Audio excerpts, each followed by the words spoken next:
ഇത്തവണത്തെ ഈ ലോക്സഭാ തെരഞ്ഞെടുപ്പിൽ ബി.ജെ.പിയും എൻ.ഡി.എ ഒരു അഭിമാനിക്കാവുന്ന വിജയം തന്നെയാണ് നേടിയത്. വീണ്ടും അധികാരത്തിലേക്ക് എത്താൻ പോവുകയാണ്.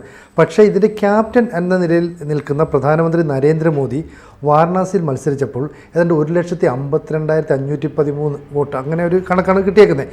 കഴിഞ്ഞ തവണ ഏതാണ്ട് 4.5 ലക്ഷത്തോളം വോട്ടിൻ്റെ ഭൂരിപക്ഷത്തിൽ ജയിച്ച ആളാണ് ഈ പ്രധാനമന്ത്രി നരേന്ദ്രമോദി.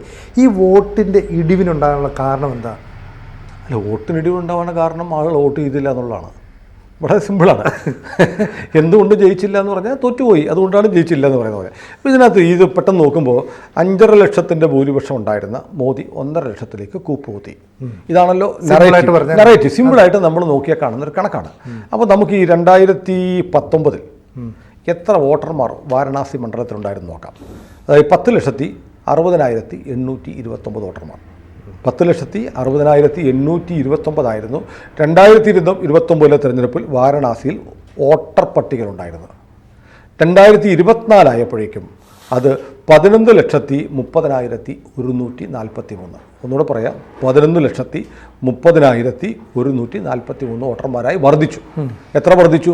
1 ലക്ഷം വോട്ട് കൂടി. വാരണാസിയിൽ 2019 2024 ആയപ്പോൾ 5 വർഷം കഴിഞ്ഞപ്പോൾ 1 ലക്ഷം വോട്ടർമാർ പുതുതായിട്ടുണ്ടായി. ഇനി നമുക്ക് നോക്കേണ്ടത് മോദിക്ക് 2019 എത്ര വോട്ടുകൾ കിട്ടിയെന്നുള്ളതാണ്. 2019 മോദിക്ക് കിട്ടിയത് 6,74,664 വോട്ടുകളാണ്. അതായത് 10,60,60,829 വോട്ടർമാരുണ്ടായിരുന്നതിൽ 6,74,664 വോട്ടുകൾ നേടിയാണ് മോദി വിജയിച്ചത്. ഓക്കെ, ഇനി 2024 11,30,143 വോട്ടുകൾ ഉണ്ടായിരുന്നപ്പോൾ ഇപ്പോൾ നടന്ന തെരഞ്ഞെടുപ്പിൽ മോദിക്ക് കിട്ടിയ വോട്ടുകൾ 6,12,970. ഒന്നുകൂടെ പറയാം, 2019 6,74,664 വോട്ടുകളാണ് മോദിക്ക് കിട്ടിയത്. ഇന്നലെ ഫലം പുറത്തു വന്നപ്പോൾ 6,12,970 വോട്ടുകൾ. വ്യത്യാസം എത്രയുണ്ട്? 50,000 വോട്ടുകൾ. ആകെ 50,000 വോട്ടിന് വ്യത്യാസമേ ഉള്ളൂ. 50,000 വോട്ടുകളെ മോദിക്ക് കുറഞ്ഞിട്ടുള്ളൂ. 1 ലക്ഷം വോട്ടുകൾ മണ്ഡലത്തിൽ കൂടിയപ്പോൾ മോദിക്ക് കുറഞ്ഞിരിക്കുന്നത് 50,000 വോട്ടുകൾ മാത്രമേ കുറഞ്ഞിട്ടുള്ളൂ. അപ്പോൾ മോദിയുടെ ജനപ്രീതിയിൽ കുറവുണ്ടായിട്ടാണോ? അല്ല. 1 ലക്ഷം വോട്ടർമാർ കൂടിയപ്പോൾ 50,000 വോട്ടുകൾ കുറവുണ്ടായി. അപ്പോൾ 50,000 വോട്ടുകളുടെ കുറവ് മുൻ വർഷത്തെക്കാളും മോദിക്കുണ്ടായി. അല്ലാതെ 5 ലക്ഷത്തിൻ്റെ വോട്ടുകളുടെ കുറവല്ല ഉണ്ടായത്. ഇത് കേൾക്കുമ്പോൾ പെട്ടെന്ന് ആൾ കഴിയുന്നത് കഴിഞ്ഞ വർഷം 5.5 ലക്ഷം ഭൂരിപക്ഷം ഉണ്ടായിരുന്ന ആൾക്ക് 4 ലക്ഷം വോട്ടുകൾ ഇത്തവണ കുറഞ്ഞു എന്നല്ല. നരേന്ദ്രമോദിയുടെ ഭൂരിപക്ഷത്തിലാണ് കുറവ് വന്നത്. അദ്ദേഹം ആക്ച്വലി ക്യാപ്ചർ ചെയ്ത വോട്ടുകൾ 2019 കിട്ടിയതിനേക്കാളും 50,000 വോട്ടുകളുടെ കുറവുകൾ മാത്രമേ 2024 വന്നിട്ടുള്ളൂ. ഈ കണക്കാരും പറയുന്നില്ല. പക്ഷെ കേൾക്കുമ്പോൾ പെട്ടെന്ന് തോന്നുന്നു 4 ലക്ഷം വോട്ടുകൾ മോദിയുടെ പോയി എന്നാണ്. അപ്പോൾ മാർജിൻ കുറഞ്ഞു. അപ്പോൾ എവിടെ ഈ വോട്ടുകളുടെ വ്യത്യാസം? അപ്പം 50,000 ഉള്ളെങ്കിൽ കഴിഞ്ഞ വർഷത്തെ 5 ലക്ഷം എങ്ങനെ 1.5 ലക്ഷമായി എന്ന് ചോദിക്കുമ്പോൾ അവിടെയാണ് പോൾ ചെയ്യാത്ത വോട്ടുകൾ. മനസ്സിലായില്ലേ? വോട്ട് ചെയ്യാൻ പോകാത്ത ആളുകൾ വോട്ട് ചെയ്യാൻ, ബാക്കിയുള്ളവർ വോട്ട് ചെയ്യാൻ പോയില്ല. വോട്ട് ചെയ്യാൻ വന്നിരുന്നെങ്കിൽ മോദിക്ക് 5 ലക്ഷത്തിലേക്ക് വർദ്ധിക്കുമായിരുന്നു. അപ്പോൾ സംഭവിച്ചത് എന്താണ്? മോദിക്ക് 2019 നിന്ന് 2024 എത്തിയപ്പോൾ ആകെ വോട്ട് കുറഞ്ഞ് 50,000, 1.5 ലക്ഷം വോട്ടുകളാണ് കുറഞ്ഞിട്ടുള്ളത്.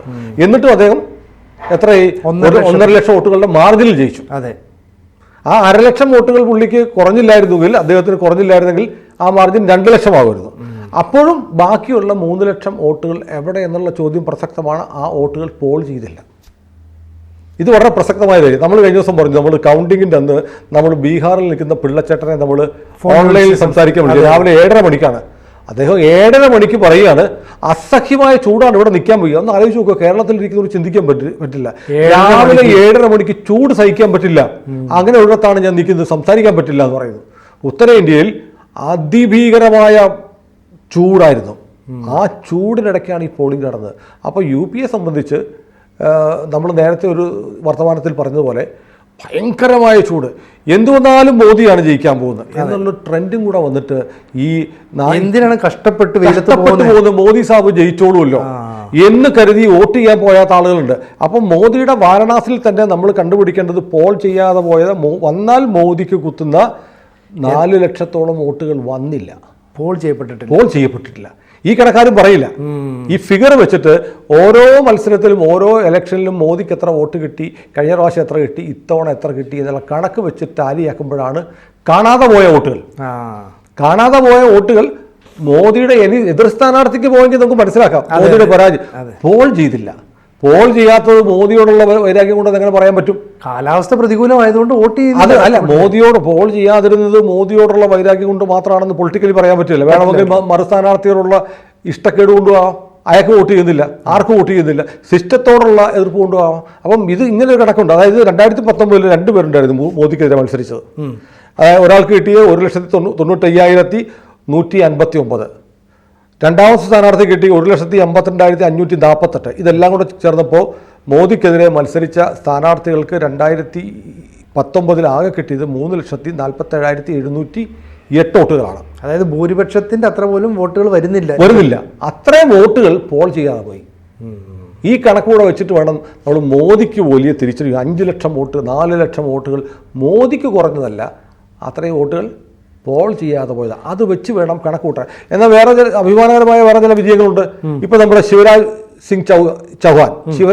ചൗഹാൻ അദ്ദേഹം ജയിച്ചിരിക്കുന്ന വോട്ട് കെട്ടി നമ്മൾ ഞെട്ടിപ്പോകും. അദ്ദേഹം വിദിഷയിൽ ജയിച്ചിരിക്കുന്നത് 8,21,000 വോട്ടുകൾക്കാണ്. ഭൂരിപക്ഷം.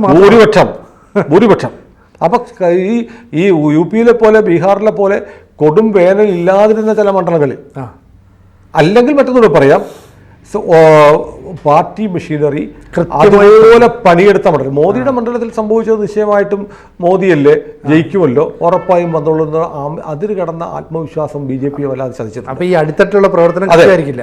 ഇപ്പം ഇവിടെ ഇൻഡോറിൽ ശേഖർ ലാൽവാനി ആയിരുന്നു BJP സ്ഥാനാർത്ഥി. ശേഖർ ലാൽവാനി. ഇൻഡോറിലെ ഭൂരിപക്ഷം എത്രയെന്ന് അറിയാമോ? 10 ലക്ഷം. മൊത്തം കിട്ടിയ വോട്ടാണോ? 10 ലക്ഷം ബൂത്തിന്റെ ഭൂരിപക്ഷം മാത്രമാണ്. ഏറ്റവും വലിയ ഭൂരിപക്ഷം ശേഖർ ലാൽവാനിക്കാണ്. 10 ലക്ഷം വോട്ടുകളുടെ ഭൂരിപക്ഷത്തിലാണ് BJP സ്ഥാനാർത്ഥി ജയിച്ചത്. ഇനി ഗാന്ധിനഗറിൽ ഗുജറാത്തിൽ അമിത്ഷാ ജയിച്ചിരിക്കുന്നത് 7,45,000 വോട്ടിനാണ്. അപ്പോൾ ഭൂരിപക്ഷത്തിന് കണക്കിങ്ങനെ കിടക്കുകയാണ്. അപ്പോൾ മോദിക്ക് മാത്രമായി സംഭവിച്ചൊരു ഈ വിജയങ്ങൾ നമ്മൾ കാണുമ്പോൾ തന്നെ യു പിയിൽ സംഭവിച്ചത്, യു പിയിലെ തിരിച്ചടിയാണ് നരേന്ദ്രമോദിയെ അല്ലെങ്കിൽ BJPയെ ദുർബലമാക്കി എന്നൊക്കെ ഈ നാരേറ്റീവ്സ് ഉണ്ടാകുന്നു. പക്ഷേ യു പിയുടെ മണ്ഡലങ്ങളിൽ സംഭവിച്ചത് ഒന്ന് BJPയുടെ അതിര് കടന്ന ആത്മവിശ്വാസം. അപ്പോൾ ഈ താഴെ സംഘടനാ സംവിധാനം കൃത്യമായി പ്രവർത്തിച്ചിട്ട് എല്ലാവരെയും വോട്ട് ചെയ്യാൻ കൊണ്ടുവരാൻ പറ്റില്ല. അല്ല, എന്ത് വന്നാലും ജയിക്കുമെന്നുള്ള ആത്മവിശ്വാസം ബാധിച്ചു. പോളിംഗിലുണ്ടായ ഇടിവ് ഇത് വളരെ ഫലപ്രദമായിരുന്നു. 1ാം ഘട്ട തെരഞ്ഞെടുപ്പ് കഴിഞ്ഞപ്പോൾ ഞാൻ ഈ ഹിന്ദി ഹിന്ദി ചാനലുകൾ കാണുന്ന ആളാണ്. അതിൻ്റെ പലതിൻ്റെ താഴെ ചില കമൻസുകൾ ഹിന്ദിയിൽ വന്നിരുന്നു. ഹിന്ദിയിലും ബീഹാർ ഭാഷയിലൊക്കെ വന്നിരുന്നു. അപ്പോൾ ഇത് നമുക്കറിയാൻ വയ്യാത്തതുകൊണ്ട് ഞാൻ ട്രാൻസ്ലേറ്റ് ചെയ്ത് ഈ കമൻസ് വായിക്കുന്ന ആളായിരുന്നു.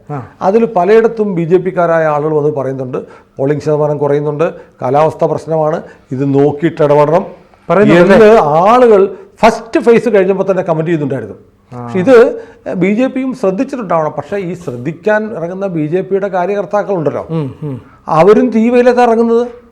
അപ്പോൾ അവരെ സംബന്ധിച്ച് പലരും രാവിലെ വയ്യ, ഉച്ചയ്ക്ക് ചൂടാണ്, വൈകിട്ട് പോകാമെന്ന് പറഞ്ഞിരിക്കുമ്പോൾ കൊച്ചിന് പനിയായി, പിറ്റേ ദിവസവും പല നടക്കില്ല.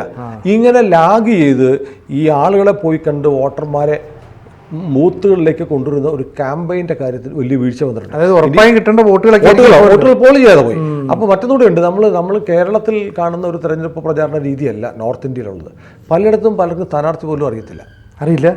നമ്മുടെ ഇവിടെ എല്ലാ വീട്ടിലും സ്ഥാനാർത്ഥികൾ 2-3 റൗണ്ട് വരും. അതെ, ഇത് മറ്റ് സംസ്ഥാനങ്ങളിൽ ഇതൊന്നും പ്രാക്ടിക്കൽ അല്ല, നടക്കില്ല. ഇപ്പോൾ ബോംബെ അല്ല ഡൽഹിയിലൊരു മണ്ഡലത്തിൽ ഫ്ലാറ്റിലൊക്കെ താമസിക്കുന്ന ആൾ എങ്ങനെ പോയി ഒരു സ്ഥാനാർത്ഥി കാണും? സ്ഥാനാർത്ഥി അനൗൺസ് ചെയ്യുന്നു, അവർ സ്ഥാനാർത്ഥി ആരാണെന്ന് ഒന്നെങ്കിൽ പോസ്റ്റർ കണ്ടിട്ടോ TV കണ്ടിട്ടോ പത്രം കണ്ടിട്ടോ അറിയുന്നു. ആ സ്ഥാനാർത്ഥിയുടെ ചിഹ്നം നോക്കി കുത്തുന്നു. ഇതാണ് സംഭവിക്കുന്നത്. അപ്പോൾ മൊത്തത്തിൽ ഈ പറഞ്ഞ പോലെ ഈ വോട്ടിംഗ് ശതമാനത്തിൽ വന്ന ഇടിവ് അതിഭീകരമായി ബാധിച്ചിരിക്കുന്നത് BJPയാണല്ലേ. BJPക്ക് സംഘടനാപരമായി ഉണ്ടായ ഒരു ആലസ്യം. അത് കഴിഞ്ഞ് എനിക്ക് തോന്നുന്നത് ഈ 400 സീറ്റുകൾ നേടുക എന്നുള്ളത് ഈ ഒരു ക്യാമ്പയിനായിരുന്നു. അത് ഈ താഴെത്തട്ടിൽ എല്ലാവരും വിശ്വസിച്ചിട്ട് അതിലൂടെ 400ലേക്ക് എത്തിക്കാനുള്ള പണി ഉണ്ടാക്കി എന്തെങ്കിലും കുഴപ്പം പറ്റിയാലും അത് മേക്കപ്പ് ചെയ്യാനുള്ള ഇതായിരുന്നു. പക്ഷേ ഇന്ത്യ ഹൃദയ ഭൂമിയിൽ ഈ 400 എന്നുള്ളത് അതിര് കടന്ന ഒരു ആത്മവിശ്വാസം മോദിക്ക് തിരിച്ചടിയാക്കി. രണ്ടാമത്തെ കാര്യം, ഈ തെരഞ്ഞെടുപ്പ് നിശ്ചയിച്ച സമയം ഉത്തരേന്ത്യയെ സംബന്ധിച്ച് വളരെ മോശപ്പെട്ട സമയമായിരുന്നു. കാരണം ഈ കഴിഞ്ഞ ഒരു 10-20 വർഷക്കാലത്ത് ഏറ്റവും കൊടും ചൂടാണ് വടക്കേന്ത്യയിലുണ്ടായത്. നമ്മൾ കേരളത്തിൽ പോലും വേണ്ട 40 ഡിഗ്രിക്ക് അടുത്ത് ചൂട്. അതൊന്നും നമുക്ക് സഹിക്കാൻ പറ്റുന്നില്ല. പക്ഷെ അവിടെ 50 ഡിഗ്രി ചൂടെന്ന് ആലോചിച്ച് നോക്കുക. രാവിലെ 7 മണി മുതലൊക്കെ തുടങ്ങും. ഞാനൊരു വീഡിയോ കണ്ടിരുന്നു. ഒരു BSF ജവാൻ ഇലക്ഷൻ ഡ്യൂട്ടിക്ക് നിൽക്കുന്ന ഒരാൾ രാജസ്ഥാനിലോ എവിടെയോ ആണ്, അത് ഒരു പപ്പടം എടുത്തിട്ട് മണലിൽ കുഴിച്ചിടുന്നു. ആ 2 മിനിറ്റ് കഴിഞ്ഞ് എടുത്തിട്ട് പൊടിച്ച് കാണിക്കുന്നു. അത്ര ചൂടിലാണ് ഈ തെരഞ്ഞെടുപ്പ് നടന്നത്. അപ്പോൾ അവിടെയൊക്കെയുള്ള വെറും സാധാരണക്കാരായ മനുഷ്യരാണ്. ഇവിടെ AC-യിലും കൂളർ വെച്ചും ഒക്കെ കഴിയുന്ന ആളുകൾക്കൊന്നും മനസ്സിലാവില്ല. അവരെ പോളിംഗ് ബൂത്തിൽ എത്തിക്കുന്നതിൽ RSSൻ്റെ മെഷീനറി, BJPയുടെ മെഷീനറി, ഇതെല്ലാം പരാജയപ്പെട്ടതിൻ്റെ ഒരു ബാക്കി പത്രം കൂടിയാണ് ഈ തെരഞ്ഞെടുപ്പ് ഫലം. ഏതായാലും BJPയുടെ സംഘടനാ സംവിധാനത്തിന് ഒരു വലിയ തിരിച്ചടിയാണ്. അത് ഞാനൊരു തരത്തിൽ അത് അവരെ കൂടുതൽ സഹായിക്കുമെന്നാണ് പറയുന്നത്. കാരണം താഴെ തട്ടിൽ മുതൽ പരിശോധിച്ച് വരാം. BJP ഒരു കേഡർ പാർട്ടിയാണ്. കേരളത്തിൽ വേണമെങ്കിൽ നമുക്ക് CPM-നെ പോലെ പറയാം. കാരണം ഇപ്പോൾ CPM-ന് വലിയ തിരിച്ചടി കേരളത്തിൽ ഉണ്ടായിട്ടുണ്ട്. നിശ്ചയമായിട്ടും കഴിഞ്ഞ പ്രാവശ്യം ഇത് തിരിച്ചടി ഉണ്ടായപ്പോൾ എന്താ സംഭവിച്ചത്? ഇപ്പോൾ കോടിയേരി ബാലകൃഷ്ണൻ മുതലുള്ള ആളുകൾ ഹിന്ദുക്കളുടെ വീടുകളിൽ പോയി മാപ്പപേക്ഷിച്ചു. ശബരിമല കേസിൽ ഞങ്ങൾക്ക് അബദ്ധം പറ്റി, ഞങ്ങളത് തിരുത്തുമെന്ന് പറഞ്ഞു. ഇപ്പോഴും സുപ്രീം കോടതി വിധി ആസിറ്റീസ് നിലനിൽക്കുന്നുണ്ട്. യുവതികൾക്ക് ശബരിമലയിൽ പ്രവേശിക്കാമെന്നുള്ള വിധി ഇപ്പോഴും നിലനിൽക്കുകയാണ്. പുനഃപരിശോധനാ ഹർജി കോടതിയുടെ പരിഗണനയിലുണ്ട്. അത് ഭരണഘടനാ ബെഞ്ചിലേക്ക് വിട്ടിട്ടുണ്ടെങ്കിൽ പോലും അത് സ്റ്റേ ചെയ്തിട്ടില്ല. ഇപ്പോഴും ഒരു യുവതിക്ക് ശബരിമലയിൽ പോയാൽ സുപ്രീം കോടതി ഉത്തരവ് പ്രകാരം അതിന് അർഹതയുണ്ട്. പക്ഷേ കേരള സർക്കാർ അതിന് അനുവാദം നിഷേധിച്ചുകൊണ്ട് ഉത്തരവിറക്കിയിട്ടുണ്ട്. എന്തുകൊണ്ടാണ്? കിട്ടിയ അടിയുടെ ഓർമ്മയ്ക്കാണ്. അതിനുശേഷം CPM-ന്റെ സംഘടനാ മെഷീനറി ഉണരുകയും അതനുസരിച്ചുള്ള വർക്ക് നടത്തുകയും കഴിഞ്ഞ നിയമസഭാ തെരഞ്ഞെടുപ്പിൽ വലിയ വിജയം നേടുകയും ചെയ്തു. ഇത് CPM-നേക്കാൾ എത്രയോ മടങ്ങ് ഒരു ജൈജാന്റിക് ആയിട്ടുള്ള സംഘടനാ മെഷീനാണ് സംഘപരിവാറിന്റെ വക്കലും അല്ലെങ്കിൽ BJPയുടെ വക്കലും ഉള്ളത്. അവരൊന്നും പറ്റിയ അടി മനസ്സിലാക്കി വർദ്ധിത വീര്യത്തോടെ ആ മെഷീൻ വീണ്ടും പ്രവർത്തിക്കും. കാരണം അടുത്ത വർഷത്തെ വിജയദശമിക്ക് ഒരു പ്രത്യേകതയുണ്ട്. RSSന്റെ 100ാം വാർഷികമാണ്. 100 വർഷം മുമ്പ് ഒരു വിജയദശമി ദിനത്തിലാണ് RSS ഉണ്ടായത്. ആ 100ാം വർഷത്തിലെ വിജയദശമി ദിനത്തിൽ RSS അതിൻ്റെ ശതാബ്ദി ആഘോഷിക്കുമ്പോൾ രാജ്യം ഭരിക്കാൻ RSSന്റെ സംഘപരിവാര കുടുംബത്തിൽ നിന്നുള്ള ഒരു സർക്കാർ ഉണ്ടായിരിക്കുക എന്നുള്ളത് RSSന്റെ അഭിമാനത്തിൻ്റെ പ്രശ്നം കൂടിയാണ്. കാരണം 100 വർഷം കൊണ്ട് ഗ്രാജുവലി ഉണ്ടാക്കിയെടുത്ത ഒരു സംഘടനാ സംവിധാനവും ഒരു പൊളിറ്റിക്കൽ റിസൾട്ടുമാണ്. RSSന്റെ രാഷ്ട്രീയമില്ല എന്ന് പറയാറുണ്ടെങ്കിൽ പോലും RSSന്റെ ഇച്ഛയ്ക്കനുസരിച്ച് RSSന്റെ ആശയങ്ങൾ നടപ്പാക്കുന്ന ഒരു സർക്കാർ. നന്ദ പറഞ്ഞ പോലെ RSSന്റെ സഹായമൊന്നും ഉണ്ട്. നമ്മുടെ കാര്യങ്ങൾ നോക്കാൻ ഞങ്ങളുടെ കാര്യകർത്താക്കന്മാരുണ്ട്. നമുക്കറിയാലോ RSSനെയും BJPയും തമ്മിൽ ബന്ധിപ്പിക്കുന്ന ഘടകം എന്ന് പറയുന്നത് സംഘടനാ ജനറൽ സെക്രട്ടറിയാണ്. RSSന്റെ ഒരാളെ സംഘടനാ ജനറൽ സെക്രട്ടറി ആയിട്ട് വിടും. അതല്ലാതെ RSSും BJPയും തമ്മിൽ ഒരു ബന്ധമില്ല. ഈ ഒരൊറ്റ പൈപ്പ് മാത്രമേ ഉള്ളൂ. രാഷ്ട്രീയപരമായി ഒരു ഇടപെടലും RSS നടത്താറില്ല. RSSന് എന്തെങ്കിലും പറയാനുണ്ടെങ്കിൽ സംഘടനാ സെക്രട്ടറി അവിടെ പറയും. RSSനെ എന്തെങ്കിലും അറിയിക്കാനുണ്ടെങ്കിൽ BJP അടക്കുന്ന കാര്യങ്ങൾ ഈ സംഘടനാ സെക്രട്ടറി RSSനെ അറിയിക്കും. ഈ ഒരൊറ്റ വാൽവ് മാത്രമേ RSSും BJPയുമായിട്ടുള്ളൂ. അതിലൂടെ കൃത്യമായി ഇതിൻ്റെ മെസ്സേജ് എന്തായാലും ഇപ്പോൾ തന്നെ പാസ് ചെയ്തിട്ടുണ്ട്. ഞാൻ കരുതുന്നു ഇത് വോട്ടെണ്ണിയപ്പോൾ മാത്രമാണ് പ്രധാനമന്ത്രി നരേന്ദ്രമോദിക്ക് ഇങ്ങനൊരു തിരിച്ചടി ഉണ്ടാകും എന്ന് മനസ്സിലായതൊന്നും ഞാൻ കരുതുന്നില്ല. അപ്പോൾ ഇതിനെക്കുറിച്ച് വളരെ കൃത്യമായി സർക്കാരിൻ്റെ ഇന്ത്യ ഗവൺമെൻറ്റിൻ്റെ പക്കൽ ഇൻ്റലിജൻസ് സംവിധാനങ്ങളും രഹസ്യാന്വേഷണ ഏജൻസികളും ഒക്കെ കയ്യിലിരിക്കുന്നവർക്ക് എന്താണ് റിസൾട്ട് എന്ന് വളരെ മുമ്പേ അറിയാം. അയൽരാജ്യത്തെ രഹസ്യങ്ങൾ പോലും ചോർത്തിയെടുക്കാൻ പറ്റുന്നവർക്ക് നമ്മുടെ നാട്ടിൽ എന്താണ് നടക്കുന്നത് വളരെ കൃത്യമായി അറിയാൻ കിട്ടുന്ന മെക്കാനിസം കേന്ദ്ര സർക്കാരിൻ്റെ കയ്യിലിട്ട് ഒരുപക്ഷെ സംസ്ഥാന പോലീസിൻ്റെ കയ്യിൽ ഉള്ളതിനേക്കാളും എത്രയോ ഫലപ്രദമായ ഏറ്റവും ടെക്നിക്കലി ഹൈലി ടെക്നിക്കൽ സംവിധാനങ്ങളുള്ള ബാക്കിംഗ് ഉള്ള സംവിധാനങ്ങൾ കേന്ദ്ര സർക്കാരിൻ്റെ ഉണ്ട്. അപ്പോൾ ഇപ്പോൾ പറയുന്നത് NDA മുന്നണിയിൽ നിന്ന് ആരെങ്കിലും പിടിച്ചിട്ട് അപ്പുറത്തോട്ട് പോയി സർക്കാർ ഉണ്ടാക്കാമെന്നോ എന്നൊക്കെ ആലോചിക്കുന്ന ഇപ്പോൾ മാത്രം മനസ്സിലാക്കിയ രാഹുൽ ടീം അറിയേണ്ട ഒരു കാര്യമുണ്ട്. ഇത് ചിലപ്പം 2 ആഴ്ച മുമ്പേ അറിഞ്ഞിട്ടിരിക്കുന്നവരായിരിക്കും അമിത്ഷായും മോദിയും. അതിനുള്ള പണി അവർ വേറെ കണ്ടുവച്ചിട്ടുണ്ടാവും. ഇനിയിപ്പോൾ ഈ സത്യപ്രതിജ്ഞ ചെയ്യുമ്പോഴായിരിക്കും ഞങ്ങൾ വിഡ്ഢിക്കുഷ്മാണ്ഡങ്ങളായല്ലോ എന്ന് നമുക്ക് മുമ്പൊരു സംഭാഷണം നമ്മൾ പറഞ്ഞ പോലെ take it from me within 1 month NDAയുടെ നമ്പർ 320 അടുത്ത് എത്തിയിരിക്കും. സ്ട്രെങ്ത് കൂടുന്നു ഉറപ്പായിട്ടും. എഴുതി വെച്ചോ. 291 എന്നുള്ള ഫിഗറിൽ നിന്ന് 300-ന് മുകളിലേക്ക് ഒരു മാസത്തിനുള്ളിൽ NDA മാറിയിരിക്കും. അതിൻ്റെ ഘടന തന്നെ മാറിയിരിക്കും. വിപുലമായ ഒരു NDA സർക്കാർ 2 ദിവസവും 2 or 3 ദിവസവും സത്യപ്രതിജ്ഞ ചെയ്യും. അത് ഇന്ത്യയിലെ ഏറ്റവും മികച്ച ഒരു സർക്കാരായി മാറുകയും ചെയ്യും. അതിനൊരു വലിയ അക്കൂട്ടത്തിൽ നമ്മൾ പറയേണ്ട വേറൊരു കാര്യം കൂടിയുണ്ട്. അതായത് നെഹ്റു ഇന്ത്യൻ പ്രധാനമന്ത്രിയായിരുന്നത് 16 വർഷവും 288 ദിവസമായിരുന്നു. അത് എല്ലാം ഫുൾ ടൈം അദ്ദേഹം തെരഞ്ഞെടുപ്പിലൂടെ എല്ലാം പല ഘട്ടങ്ങളിലാണ്. തെരഞ്ഞെടുപ്പിലൂടെ അദ്ദേഹം പ്രധാനമന്ത്രിയായി വന്നത് 12 വർഷവും 7 ദിവസമായിരുന്നു. ഇന്ദിരാഗാന്ധി 11 വർഷവും 59 ദിവസവും ഇന്ത്യയുടെ പ്രധാനമന്ത്രിയായിരുന്നു. മോദി 10 വർഷം പൂർത്തിയാക്കി. 2 വർഷം കൂടെ കഴിഞ്ഞാൽ മോദി നെഹ്റുവിൻ്റെ റെക്കോർഡ് മറികടക്കും. എന്നുവെച്ചാൽ ഈ രാജ്യത്ത് ഏറ്റവും കൂടുതൽ കാലം അധികാരത്തിലിരുന്ന പ്രധാനമന്ത്രിയായി നരേന്ദ്രമോദി മാറുകയാണ്. ചരിത്രം മോദിയെ അങ്ങനെയാണ് വിശേഷിപ്പിക്കാൻ പോകുന്നത്. ഞാൻ കരുതുന്നില്ല ഇനി ഒരു പ്രധാനമന്ത്രിക്ക് തുടർച്ചയായി ഇത്രയും കാലം അധികാരത്തിലിരിക്കാൻ കഴിയുമോ എന്ന കാര്യം വളരെ സംശയകരമാണ്, കണ്ടറിയേണ്ടതാണ്. ഏതായാലും മോദിയുടെ സർക്കാർ, 3ാം മോദി സർക്കാർ 8-ാം തീയതി സത്യപ്രതിജ്ഞ ചെയ്യുമെന്നാണ് ഇപ്പോൾ നമ്മൾ മനസ്സിലാക്കുന്നത്. മോദി ഇന്ന് രാഷ്ട്രപതിയെ കണ്ടിട്ടുണ്ട്. അദ്ദേഹത്തിൻ്റെ ഒഫീഷ്യലി പുതിയ സർക്കാർ ഏറ്റെടുക്കുന്നതിൻ്റെ ഭാഗമായി ഔദ്യോഗികമായി രാജിക്കത്ത് കൈമാറി. രാഷ്ട്രപതി ഇന്ന് തന്നെ അദ്ദേഹത്തെ പ്രധാനമന്ത്രിയായി ചുമതലയെടുക്കാൻ ക്ഷണിക്കാനും സാധ്യതയുണ്ട്. ഏതായാലും 3ാം മോദി സർക്കാർ 2ാം മോദി സർക്കാരിൻ്റെ ഭാഗത്തു നിന്നും എന്തെങ്കിലും പിഴവുകൾ ഉണ്ടായിട്ടുണ്ടെങ്കിൽ അത് പരിഹരിച്ച് കൂടുതൽ കരുത്തുറ്റ ഒരു രാജ്യം സമ്മാനിക്കുമെന്ന് നമുക്ക് പ്രതീക്ഷിക്കാം.